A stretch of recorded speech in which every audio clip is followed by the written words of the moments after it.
Fala galera, tudo beleza? Meu nome é André, eu sou fã de luta livre há mais de 30 anos e no vídeo de hoje a gente vai para mais um resumo do Monday Night Raw, Raw do dia 2 de março de 2026. E meus amigos, se vocês não viram esse show, vai lá, assiste, volta, assiste o resumo e me agradece, porque vocês estão perdendo. Foi um show explosivo do começo ao fim. A gente teve mascarados, a gente teve vampiros, a gente teve maldições e a gente teve gente citando o pai do outro em promo. Meu irmão, a parada foi explosiva do começo ao fim. Se você quiser saber tudo o que aconteceu, assista esse vídeo do começo ao fim, porque eu tenho certeza que você vai querer se manter atualizado com tudo que está acontecendo na WWE. Mas antes, não deixe de fazer tudo aquilo que a gente pede para ajudar o nosso canal. Em especial, senta o dedo no like para que o algoritmo do YouTube divulgue o nosso vídeo. Se inscreve no nosso canal para que a gente possa botar aquele contador ali no número de 12 mil até o dia 31 de março. E, em especial, não deixe de preparar o seu comentário pro Sincerão da galera. Coloca aqui embaixo que eu tenho certeza que você vai ter uma opinião sobre o show de hoje e você vai querer ver se vai aparecer no vídeo de amanhã, beleza? Então vem com a gente para mais um resumo do Monday Night Raw, que começou aí com a Division vindo pro ringue, né? O Paul Heyman abriu o show com o Logan Paul e Austin Theory dizendo que aquilo era para ser a parte do Welcome to Monday Night Raw, mas que eles estavam ali para falar do Seth Rollins. O Paul Heyman acusa o Rollins de roubar os créditos da fundação da Division e do The Shield, né? E depois ele reclama do Seth Rollins ter roubado a vitória e o main event da WrestleMania do Logan Paul na Elimination Chamber, já que o Logan já tinha tido 3 eliminações na luta. Eles dizem que eles vão permanecer no ringue, que eles vão sequestrar o show, que não vai ter show enquanto Seth Rollins não aparecer. O Adam Pearce chega, fala que ele não quer saber de nada disso, ele aparece com um monte de seguranças, ele diz que o Seth Rollins não está liberado medicamente e que ele precisa falar com o Seth, mas que isso não vai acontecer com os 3 dominando o ringue. Então ele pede para que os 3 saiam, para que o Adam Pearce possa falar com o Seth. E aí, cara, o que acontece? Aparece um mascarado. Beleza, aparece o mascarado, todos os seguranças arrastam ele e levam ele embora. Depois aparece outro mascarado, e aí quem vai atrás dele? Austin Theory. Depois aparece mais um mascarado, quem vai atrás dele? Logan Paul. E aí o Paul Heyman fica sozinho no ringue. E nisso aparece um quarto mascarado lentamente andando pela rampa. Paul Heyman fica desesperado. Ele tá olhando para a rampa, só que meu amigo, o visionário é muito mais esperto. O Seth Rollins vem por trás do Paul Heyman como um quinto mascarado. Ele entra no ringue e ataca ele a lá The Shield, dando a sua cadeirada patenteada nas costas e estraçalhando o Paul Heyman. E vou falar, a cadeirada não foi de leve não, viu? Deu pra ouvir a estalada. Depois o Seth Rollins comete o crime e manda um curb stomp na cara do sapão. Meu amigo, basta... Cara, eu acho que assim, a melhor forma de você se tornar um mega face na WWE é você atacar uma figura de autoridade. Mas eu jamais imaginei que seria mais gratificante ver o Paul Heyman apanhando. Porque o Paul Heyman, cara, ele é o melhor manager da história, né? E ver ele apanhando depois de tudo que ele aprontou, com certeza é muito gratificante. Né? O Seth Rollins vai lá, manda um stomp na cara do Paul Heyman. O coitado do Paul Heyman é carregado para fora do ringue. Esse nariz quebrado aí, na verdade, é fake, né? Um pouquinho de sangue fake ali no rosto do sapão. Mas, cara, na hora até deu um medinho de que tivesse quebrado o nariz do Paul Heyman mesmo. Ele é depois levado para uma ambulância, né? O Austin Theory e o Logan Paul ficam naquela, pega carro, não pega carro. O Logan Paul vai pegar o carro deles para que eles possam acompanhar a ambulância. O Austin Theory fica na ambulância.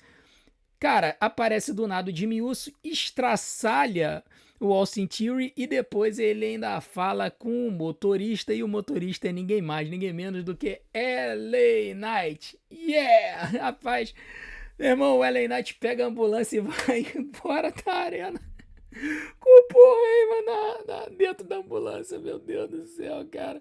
Olha, esses foram os 15 minutos mais alucinantes que eu vi nos últimos tempos para começar um show. Foi tanta confusão, tanta bagunça.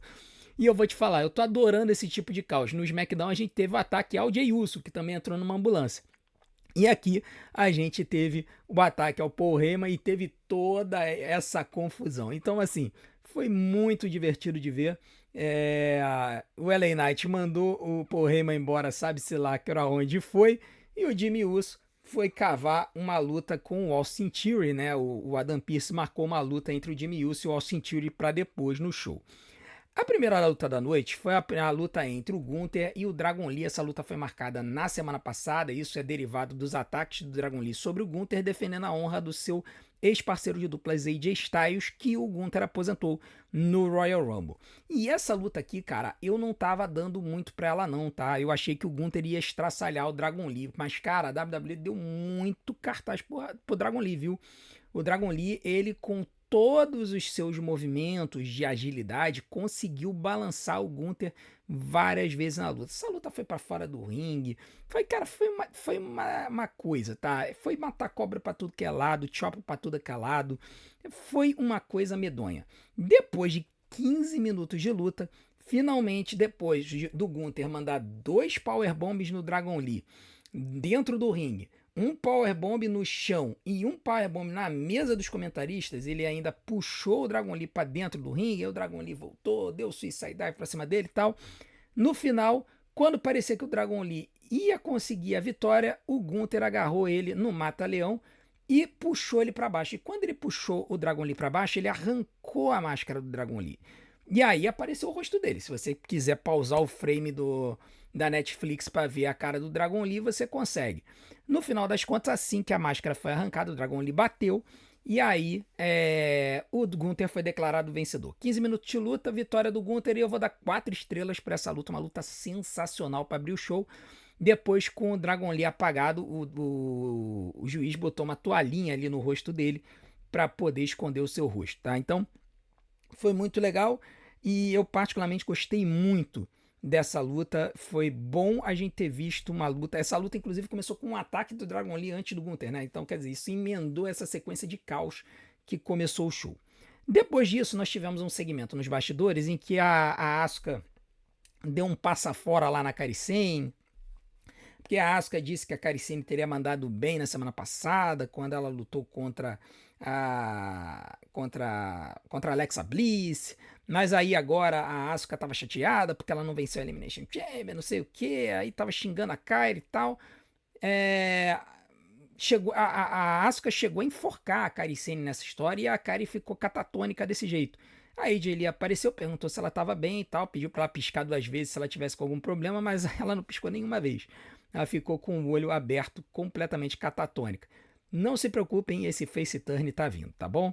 Depois disso, a gente teve uma promo da AJ Lee, nova campeã intercontinental no ringue. E aí a AJ Lee, ela celebrou o título, ela agradeceu a reação dos fãs, disse que ela provou para si mesma que ainda é material de campeã, Championship Material, e ela disse que após botar a Becky Lynch de lado, né, de finalmente exorcizar a Becky Lynch, ela quer pensar na WrestleMania. E ela quer pensar em enfrentar todas as lutadoras que ela mencionou na última promo. E aí ela disse que ela queria ser uma campeã que luta, né, uma Fighting Champion, e ela chama qualquer mulher do roster que se ache material de cinturão para ir atrás dela, né? E aí o Adam Pearce marcou uma luta para a semana que vem, a gente vai comentar um pouquinho daqui a pouco. Depois disso a gente teve a Liv Morgan mandando uma promo nos bastidores. E ali, cara, foi muito interessante, né? Ela chega e ela fala pra Stephanie o seguinte: olha, eu sei que eu fui privilegiada por ter tido 10 anos de carreira na WWE. Porém, eu cheguei com 20 anos de idade. Então, assim, eu sei que você é talentosa, mas eu também sou. Eu sou ex-campeã do Crown Jewel, ex-vencedora do Royal Rumble, 6 vezes campeã mundial, e isso é porque eu tenho talento. E a Liv falou que a Stephanie iria enfrentar a maior versão da Liv Morgan, e a Stephanie McMahon vai descobrir quem ela verdadeiramente é. Foi uma bela promo da Liv Morgan. Eu acho que serviu para estabelecer a persona dela, de que ela ainda é muito nova. Ela chegou na WWE nova porque era um prodígio, e ainda assim ela conseguiu crescer, evoluir e chegar aonde ela chegou. Então é assim, é assustador saber que a Liv Morgan é tão jovem e que na verdade a divisão feminina da WWE é tão jovem, né? A Liv Morgan tem aí seus 30 anos, a Rhea Ripley tem menos de 30 anos, a Stephanie Wacker tem 32 anos, se não me engano, a Roxanne tem 20 e poucos anos, e tem uma galera da NXT vindo que também é muito novinha. Então essa divisão feminina da WWE de talento tá absurda e é todo mundo muito novo. Então, assim, cara, esse pessoal ainda vai dominar o main roster durante muito tempo. E a gente pode estar entrando num cenário de uma completa dominação da luta livre feminina em matéria de qualidade na WWE, de tanto talento que está vindo aí. Depois disso, a gente teve a luta entre El Grande Americano e o Raio Americano. Essa luta, na verdade, começou nos bastidores. O El Grande Americano estava conversando com o Penta e disse: Olha, você vai ter sua luta com o Dominique, eu vou torcer por você. Se você vencer o título, eu quero ser o primeiro a desafiá-lo. O Penta chegou, deu ali um migué, né? Porque afinal de contas, assim, os dois foram muito rivais no ano passado. Depois que o Penta foi embora, o El Grande Americano encontrou o Raio, o Bravo e o El Grande Americano 2, né, que é o Ludwig Kaiser. E o El Grande Americano 2 estava com uma vestimenta nova, ele não estava usando as roupas mexicanas, ele estava usando uma roupa negra, né? E aí o El Grande Americano original chegou e falou o seguinte: olha, eu vou encarar vocês em breve, mas assim, eu vou pedir pro Adam Pearce, para qualquer um de vocês dois eu enfrentar no ringue. E aí foi isso, né? A luta foi marcada entre o El Grande Americano original, que é o Chad Gable, e o Raio Americano, que é o Pete Dunne. E aí, cara, o que eu vou dizer? É uma lutaça, né? Essa luta é aquela luta que ninguém pediu, mas que ninguém sabia que queria. E no final das contas a gente descobre que era uma luta que a gente queria. Chad Gable e Pete Dunne sempre foram dois excelentes lutadores no ringue, tiveram uma grande luta. Foram 10 minutos de luta. No meio da luta, cada um ficou tentando arrancar a máscara do outro. O El Grande Americano original quase conseguiu arrancar a máscara do El Grande Americano negro. Ele chega a tomar um chute do Bravo, mas depois ele manda o Bravo embora. E aí, no final da luta, ele consegue, né? O El Grande Americano original consegue aplicar o Chaos Theory no Raio Americano para 3. Vitória do El Grande Americano original, vulgo Chad Gable, e o El Grande Americano 2, o El Grande Americano negro, vulgo Ludwig Kaiser, ficou reclamando com a imagem da WrestleMania assim no fundo, né, para dar uma dica do que vai acontecer em breve. Tá? Muita gente está especulando que a gente terá uma luta entre os dois El Grande Americanos na WrestleMania, numa luta Mask versus Mask, uma clássica luta de apostas do México. Tá? Sendo que depois ainda teve um papo de que eles vão se enfrentar no Rey de Reyes, da AAA. Tá? Então, quer dizer, pode ser que eles se enfrentem no Rey de Reyes e isso descambe na luta entre os dois na WrestleMania. Tá? Essa luta dos dois aí vai ser sensacional, ainda mais lá no México, onde na verdade o El Grande Americano 2 é face e o El Grande Americano original é heel, né? Coisas da WWE e do mundo da luta livre. Depois disso, a gente teve um segmento nos bastidores. A Liv Morgan e a Raquel Rodrigues estavam jogando dardos lá no locker room do Judgment Day. Aí o Finn Balor chega, conversa com o Dominique. Na verdade, o Dominique ele chega e pergunta se o Finn Balor e o JD vão estar com ele no ringue. O JD fala que sim, o Finn Balor fala: olha, a gente vai estar lá, mas você precisa vencer sozinho. Você precisa provar que você precisa vencer sozinho. O Dominique chega e fala: pô, mas eu não quero que vocês interfiram na luta, eu quero que vocês estejam lá comigo para poder celebrar a minha vitória e tudo mais. O JD fala que vai estar, o Finn Balor olha torto e tal, então o conflito está começando. Enfim, isso iria descambar em coisas depois do show, mais para frente. Depois disso, nós tivemos um segmentozinho legal em que o Rusev ele interrompeu o show, veio para a mesa dos comentaristas e falou que estava cansado do Obafemi e que queria encarar ele essa noite. O Obafemi veio para o ringue, mas ele veio sem estar com a roupa de luta, que mostrou claramente que eles não iriam lutar. Enfim, os dois se engalfinharam do ringue, começaram a se estapear, e aí no final das contas o Obafemi chegou, conseguiu dominar na confusão, mandou aí um chokeslam assustador no Rusev e depois mandou um clothesline nele para fora do ringue.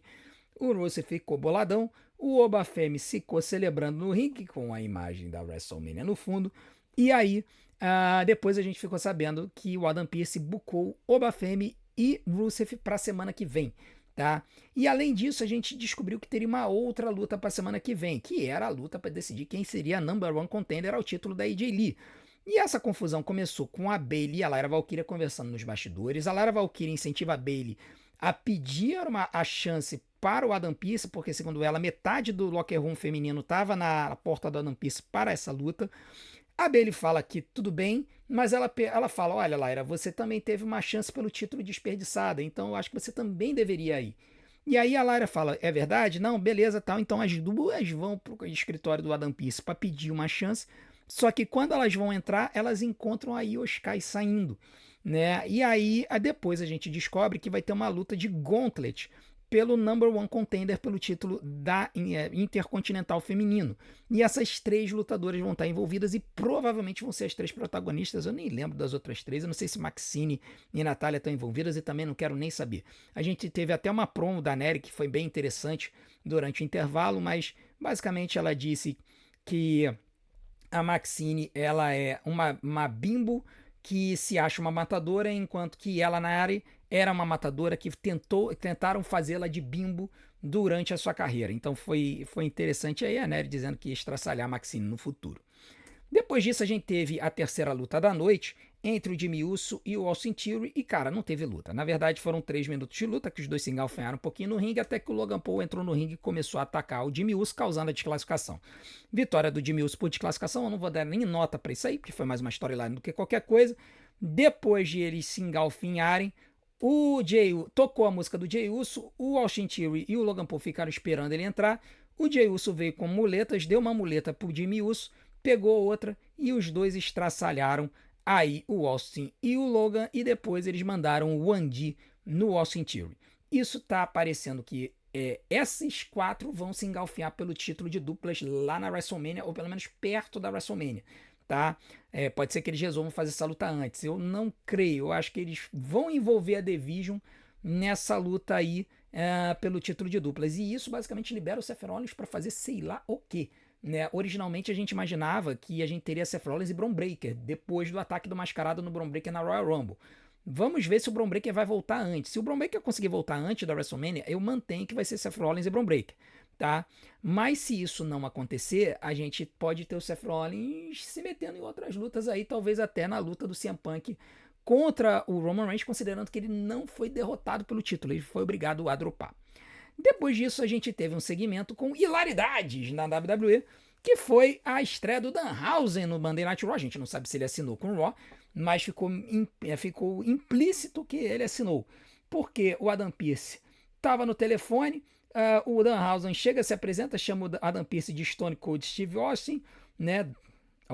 Dando uma aí de R-Truth, né? Ele faz uma lista de exigências, né, assim, completamente absurdas, inclusive de botar o rosto dele nos caminhões, de ele ter o próprio locker room, de ele ter uma chance pelo Campeonato Mundial, de ele entrar no Hall da Fama no ano que vem, assim, coisas escalafobéticas. A lista estava molhada, aí o Adam Pearce pergunta por quê, e aí ele fala que caiu no vaso sanitário, assim, hilaridades do Danhausen. O Adam Pearce, ele chega, manda embora, aí, assim, quando o Judgment Day passa, o Adam Pearce fala, ó, vai se apresentar aí pro Danhausen, e lida com ele que eu tenho mais coisa para fazer. Ficam os três olhando ele ali. O Dominic dá uma sacaneada nele. O Danhausen fala: olha que legal, eu gostei desse negócio no teu ombro aí. Eu acho que eu vou querer ele para mim também. O Dominic se afasta e fala: olha, isso aqui vai ser o mais próximo que você vai chegar do campeonato intercontinental. E aí o Danhausen chega e fala: ah, é? Então tá bom. Você está amaldiçoado. É a pegada do Danhausen, sempre que ele faz assim, ele amaldiçoa alguém. O Judgment Day apenas ri e vai embora. Pois é, né? Vamos aguardar. Depois disso, a gente teve uma entrevista na rampa com a Rhea Ripley e a Io Sky. Assim, a Rhea tava flertando pra caramba com a Io, meu irmão. E elas chegaram a isso aqui de tascar um beijo uma na outra. O negócio ficou quente. Mas enfim, a Rhea e a Io estavam conversando. A Rhea, ela fala sobre a amizade com a Io Sky, né? Sobre a perda do título de duplas, e ela fala que ela agora iria focar na Jade Cargill. Então a Io falou: olha, deixa comigo, eu tenho meus assuntos a resolver. E a Rhea fala: beleza, eu vou deixar você resolvendo seus assuntos aqui no Raw, e no SmackDown de sexta eu vou lá encarar a Jade Cargill, né? Então fica meio que patente que agora a Rhea Ripley ela vai ser deslocada para o SmackDown, pelo menos agora na estrada para a WrestleMania. A gente não deve mais ver Rhea Ripley e o Sky juntas. A Io deve ficar no Raw resolvendo essa treta do Campeonato Intercontinental e a Rhea deve ir para o SmackDown para resolver essa treta sozinha com a Jade Cargill. Então, sim, pelo menos momentaneamente, parece que esse é o fim da Rio para a tristeza de seus fãs. Depois disso, a gente teve a luta pelo campeonato intercontinental entre o Penta e o Dominic Mysterio. Essa luta foi marcada na semana passada, quando o Adam Pearce falou que o Dominic não estava defendendo o título suficiente, e aí marcou essa luta para essa semana. E cara, foram 16 minutos de uma lutaça desses dois. Foi muita pancadaria, foi muito voo, foi muito golpe, cara, foi sensacional. Realmente, apesar do Dominic ele ser um pouco limitado no ringue em algumas questões, ele não é o melhor lutador da WWE, mas ele sabe casar muito bem luta com alguns tipos de lutadores. E o Penta, ele mostrou que ele conseguiu carregar bem essa luta aí com o Dominic. No final da luta, o que aconteceu? O Dominic foi parar nas cordas, o Penta, ele amarrou a máscara do Penta na corda e o juiz foi tentar soltar. Enquanto o juiz estava tentando soltar, o Dominic pediu para o J.J. McDonagh e o Finn Balor interferirem na luta. Os dois estavam sentados na mesa dos comentaristas. Eles até então não tinham feito nada, nenhuma menção de interferir em nada. Quando o Dominic pede, o J.J. McDonagh vai pegar o martelo do sino. Ele pega o martelo do sino e vai entregar para o Dominic. Quando ele vai entregar para o Dominic, o Finn Balor interrompe, segura o martelo e fala que eles haviam combinado de que o Dominic precisava vencer esta luta sozinho. O Penta vai, manda um tope carrilho, dá um salto mortal para cima dos dois do lado de fora do ringue. A luta volta para o centro do ringue. O Dominic ainda consegue botar o Penta nas cordas para mandar o 619, mas ele não consegue aplicar. O Penta escapa, acerta ele e aí manda um Mexican Destroyer. 1, 2, 3. Vitória de Penta. Finalmente o Penta conseguiu ser campeão intercontinental. Ele que está nessa luta há 1 ano, meus amigos. Desde 15 de janeiro de 2025, quando o Penta estreou na WWE, a gente já falava: Penta vai ser campeão intercontinental. Penta vai ser campeão intercontinental. Só que todo mundo achava que isso ia acontecer no ano passado, né? O pessoal achou que assim, ele ia estrear na WWE e rapidamente ele ia ser campeão. E não aconteceu. O Penta, coitado, foi utilizado como o jobber das estrelas durante praticamente o ano inteiro. Perdeu várias lutas por interferência com o Dominic. Teve luta que ele perdeu com chute nas regiões baixas. Nossa, foi uma confusão. Mas dessa vez, o Penta venceu, o que significa que a maldição do Danhausen funcionou. E, meus amigos, eu não preciso falar mais nada. Se o pessoal tinha odiado a estreia do Danhausen no sábado na Elimination Chamber, agora todo mundo é time Danhausen, meu amigo, porque o cara finalmente foi o responsável por dar o título pro Penta e deixar a IWC totalmente feliz. Vitória do Penta, 16 minutos, 4 estrelas e 25. Foi um lutaço, ótimo pelo resultado e por sedimentar a persona do Danhausen, né? Porque agora vai todo mundo ficar com medo do Danhausen, de ele ficar amaldiçoando as pessoas. Isso aí com certeza vai ser história, vai ser pano pra manga em vários shows. Então, assim, eu já tô esperando para ver qual vai ser a próxima que o Danhausen vai aprontar.